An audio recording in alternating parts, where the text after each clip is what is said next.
I still remember our wedding day like it was yesterday. The flowers, the laughter, Ethan's eyes tearing up as I walked down the aisle. It was perfect, until we arrived at the reception, and reality hit me in the face. Ethan's dad, Richard, barely acknowledged me the entire night. He greeted Ethan with a proud smile, shook his hand, and pulled him into a tight hug. Then he turned to me and said, "So, you're the girl Ethan decided to marry." No warmth, no excitement, just a statement, like I was a stranger off the street. I laughed awkwardly, thinking maybe he was just overwhelmed or shy, but as the night went on I started to feel it. The way his mother, Diane, avoided sitting near me, the way Richard introduced me to his friends as Ethan's partner instead of his wife. It stung, but I told myself it would get better. Over the next few months, I tried everything. I hosted Sunday dinners, sent them thoughtful gifts, even asked Diane to teach me the family's holiday recipes. She smiled politely, said she'd call, but never did. What made it worse was how often they talked about April, Ethan's ex-wife. April always brought her famous pecan pie, Diane would say. Or, remember how April decorated the house for Christmas? Every time I heard her name, it felt like a reminder that I would never be her, that I wasn't good enough. Ethan saw what was happening. He tried to defend me, to speak up, but Richard would just wave him off and change the subject. "We're just not used to her yet," he once told Ethan. But it was more than that. The real blow came one afternoon when I stopped by their house unannounced to drop off a birthday gift. I overheard Richard on the phone with someone.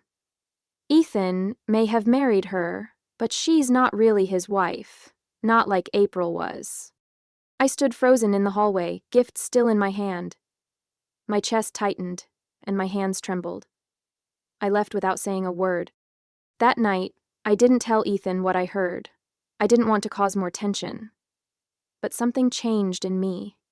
I realized that no matter how kind I was, how much I tried, they had already decided I didn't belong. And for the first time, I started to wonder, was love enough when his family refused to see me?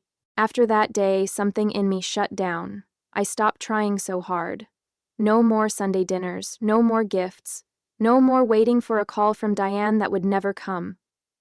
Ethan noticed, of course. I told him I was just tired, but deep down, I was heartbroken. The comparison to April didn't stop. It got worse. I'd walk into their house and still see a framed photo of Ethan and April on the bookshelf. When I politely asked Diane if she could maybe take it down, she smiled and said, "It's part of our family history. You understand."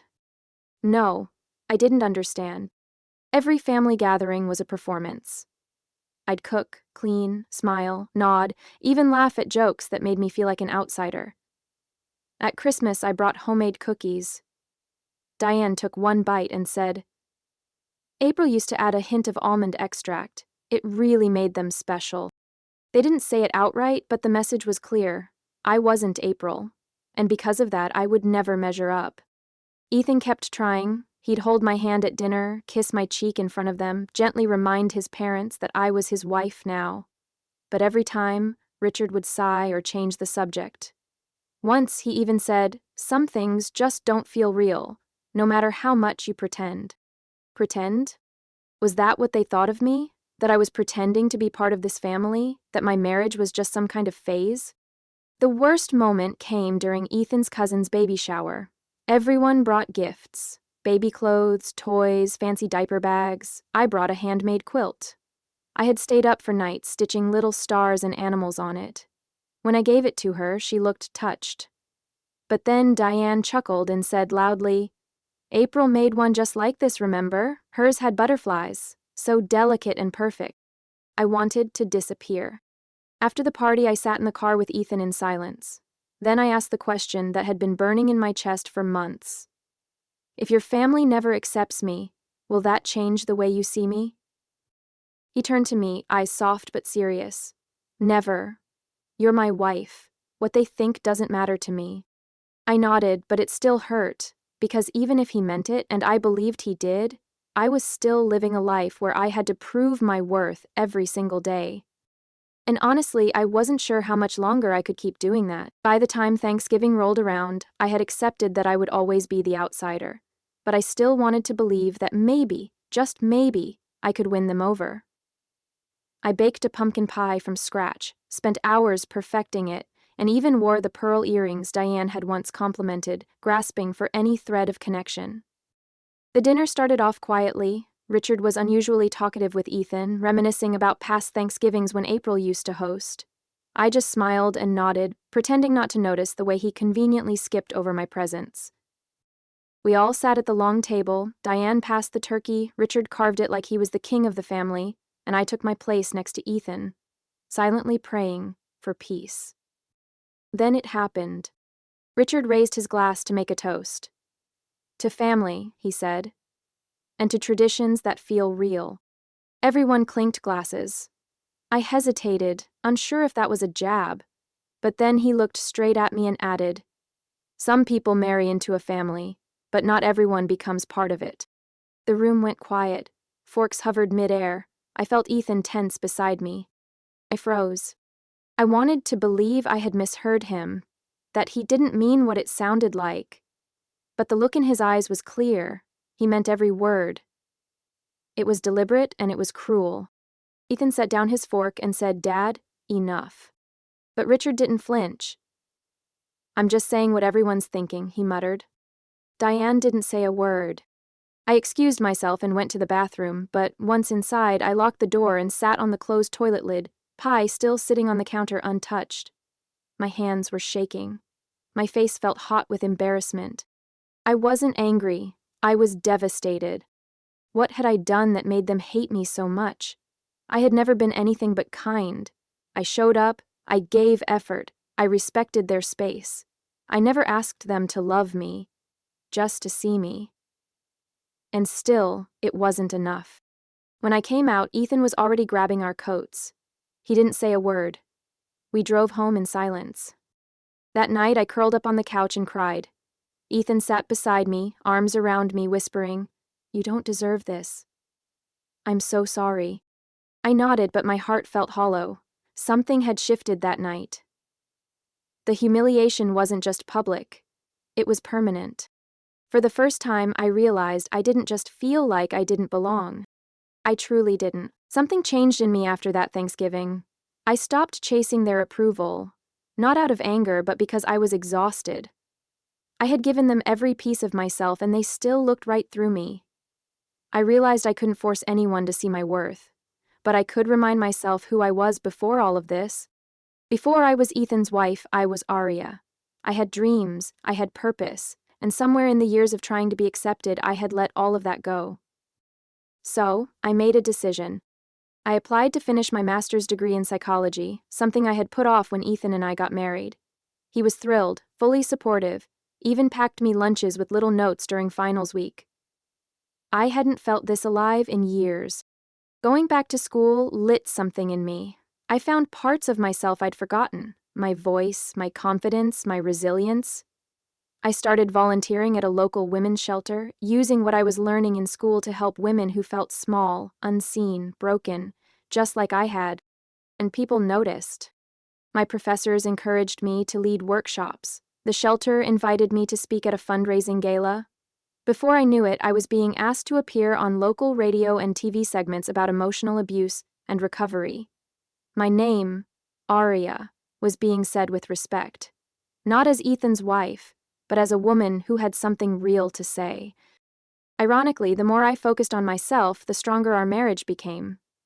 Ethan saw me standing taller, laughing more, glowing in ways I hadn't in years. He said one night, "This is the woman I fell in love with. Only now, she's unstoppable." I didn't go to his parents' house much during this time. When I did, it was brief and polite. I no longer tried to impress. I no longer brought gifts or baked pies. I brought myself, whole and unapologetic. Once, Richard asked, "So, you're doing all this psychology stuff now?" I just smiled and said, "Yes. I help women find their voice." He didn't respond. But I didn't need him to. For the first time, I wasn't living my life hoping to be accepted by a family that refused to see me. I was building something of my own, something no one could take away. And deep down I knew this. I didn't have to prove my worth to them anymore. But that didn't mean they wouldn't see it eventually. It was a Tuesday afternoon when the call came. I had just finished a counseling session at the Women's Center when my phone rang. It was a number I didn't recognize, but something in my gut told me to answer. "Mrs. Carter," the voice said, "your husband's been in an accident. He's at St. Luke's Hospital. You should come right away." My whole body went cold. I don't remember driving there, I just remember my hands gripping the steering wheel so tightly they hurt. When I arrived, Ethan was already in surgery. They told me it was a hit and run. He had 2 broken ribs, a concussion, and internal bleeding. I sat in that waiting room for hours, not moving, not blinking, just praying. Then Richard and Diane walked in. Richard looked pale, shaken, but the moment he saw me, his face hardened. "Why are you here alone?" he asked sharply. "Where's your family?" "My family is in this room," I answered, trying to stay calm. He shook his head. "You shouldn't be the one making medical decisions." I blinked. "I'm his wife, Richard. I am the one making decisions." He looked like he wanted to argue, but the nurse came out and asked for Ethan's next of kin. When I stood up, the nurse turned to me without hesitation. "Come with me, Mrs. Carter." Richard's face darkened, but he didn't say a word. I was led into a small consultation room where the surgeon explained Ethan's condition. He was stable, but needed intensive care for the next few days. I listened, asked questions, signed the paperwork. I held it together because Ethan needed me to. Over the next week, I stayed by his bedside every night. I brought clean clothes, read him his favorite books, and held his hand through the beeping monitors and IV drips. Richard came during the day, but I could feel the tension every time he entered. He barely acknowledged me. Until the 4th night. Ethan stirred awake, groggy and confused, and the first thing he said was, "Arya?" I leaned in. "I'm here, baby. I've been here the whole time." Richard stood in the doorway. I saw something flicker across his face. Disbelief, maybe even guilt. That was the moment everything shifted. He saw it.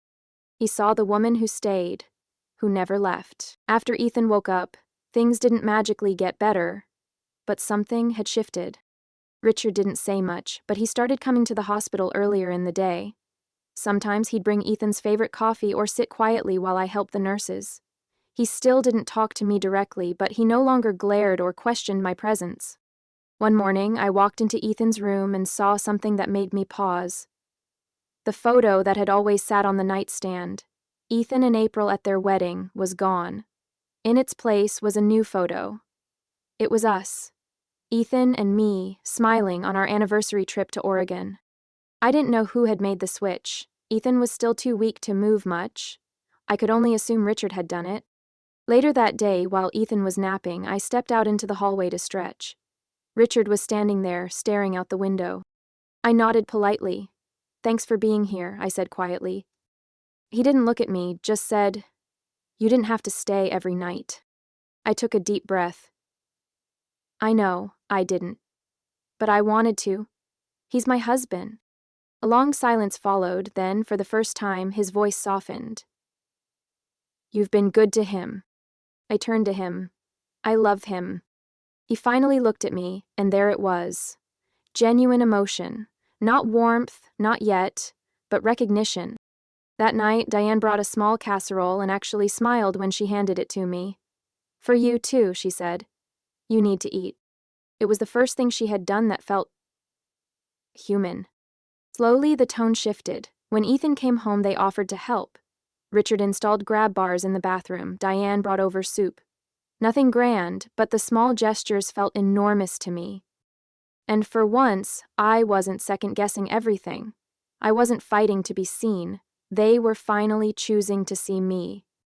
One afternoon, Ethan and I sat on the porch, watching the sunset. He squeezed my hand and whispered, "Thank you for staying, for never giving up on me." I smiled. "You never gave up on me either." We sat there in silence for a while, but inside, I felt lighter. I hadn't forgiven Richard completely, not yet, but he was trying, in his own quiet way. And for the first time, I let myself believe that maybe, just maybe, I didn't have to keep proving I was part of the family. Maybe I already was. Ethan's recovery was long but steady. Every milestone, walking without assistance, taking the stairs again, driving, felt like a quiet victory. And through it all, I stayed by his side, but this time, I wasn't invisible. One afternoon, Richard stopped by while I was helping Ethan with his physical therapy exercises in the living room. He stood in the doorway for a moment, watching us. Then he said, almost awkwardly, "He's doing well, because of you." It wasn't a grand gesture, but coming from Richard, it meant something. A week later, Ethan suggested we host a small dinner for his parents to celebrate his progress. I hesitated at first, old wounds are hard to forget. But something told me it was time. I kept it simple. I made Ethan's favorite dishes, lit candles, and set the table just like he liked it. When Richard and Diane arrived, they brought a bottle of wine and a bouquet of sunflowers. My favorite. Dinner was surprisingly warm, conversation flowed, we laughed. Diana asked about my work at the center, genuinely listening. And Richard, while still a bit stiff, actually looked me in the eye. Then, toward the end of the evening, Ethan raised his glass and said, "To Aria, for being the reason I'm still here." I flushed, a little embarrassed, but smiled. And that's when Richard stood up too. He cleared his throat. "I owe you an apology," he said, looking directly at me. The table went quiet. "For a long time, I refused to see you. I was holding on to the past, and in doing so, I treated you unfairly. But over the past few weeks, you showed me what real love looks like." I stared at him, stunned. "You are my son's wife, and more than that, you're part of this family. I see that now. And I'm sorry it took so long." Tears welled in my eyes, not because I needed his approval, but because, after everything, he finally chose to offer it. I stood up, walked around the table, and hugged him. It wasn't perfect, or easy, but it was real. Later that night, as Ethan and I cleaned up, he turned to me and said, "You did it." I shook my head. We did it. And for the first time, the house felt full, not just of people, but of something we had all been missing for years. Belonging.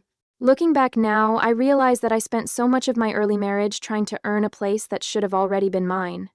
I bent over backwards to prove that I was worthy of being in their family.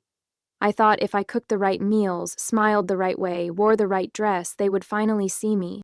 But the truth is they were never blind. They just weren't ready. It took nearly losing Ethan for them to understand what love really looked like. It wasn't about appearances or history or what they had imagined for their son. It was about the woman who stayed when things got hard. The woman who showed up, not because she was accepted, but because she loved him anyway. For a long time, I thought being part of a family meant being liked or welcomed. Now I know it means showing up again and again, even when it's hard. It means loving without conditions and standing tall when you feel small. A few months after Ethan was fully recovered, we hosted a barbecue in our backyard. This time, everyone came. Richard, Diane, even Ethan's cousins who used to avoid me. There was laughter, music, and for the first time, no tension. At one point, Richard pulled me aside. He handed me an envelope. Inside was a photo. It was me and Ethan from our wedding day. He had it printed and framed. "I thought you might like this for the hallway," he said. I smiled. "Thank you. That means more than you know." He nodded and walked away. Nothing dramatic, no big moment. But it was enough. Later that evening, Ethan wrapped his arm around me and whispered, "You've changed everything." I leaned into him. No, I just remembered who I was. And I had. I had come full circle, not by pretending, not by forcing anyone to accept me, but by holding on to who I was, even when no one else did. I didn't need their approval to define me, but I earned their respect by never letting go of my own worth. And now, when I walk into their home, there's no hesitation, no tension, just warmth. Because I'm not just Ethan's wife. I'm Aria, and I belong here.